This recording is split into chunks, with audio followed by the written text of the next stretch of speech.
आज के माँ बहुत बढ़िया जिनस बनइबे से चाउल बाटुंट तो आपण मैंने भिडियोटा शेष पर्यंत देखिकी जी। जय जगन्नाथ सांग मैंने आज सकाल सकाल उठिकी माँ बसई चाउल बाटियापाई कारण आज आमर हम कखारु फुल बड़ा। तो कखारु फुल मात्र 4-5टा थिला, बेसी नथिला। जेहेतु माँ मोर खाइबु तो हो आपण मैंने क्या क्या कखारु फुल खायापाई भल लगे कमेंट जनइबे।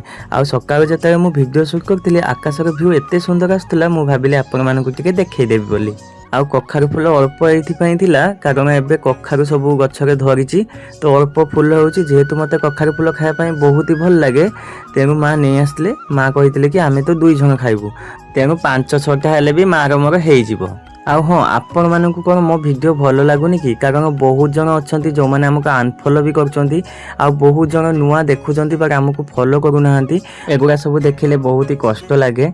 कौन सतरे आपण मानकु मो वीडियो भलो लागुनी मु मानुची मो वीडियो टिके सिंपल कहूची बट मु आपण मानकु सब बेले विलेज लाइफ फूड देखे आछी जोटा कि आमे डेली नॉर्मल घरे खाऊजु। मु वीडियो रे देखिया पई किछि बढ़ई कि देखौ नै आपण मानकु मु सब बेले सत ही आपण मानकु देखे आछी।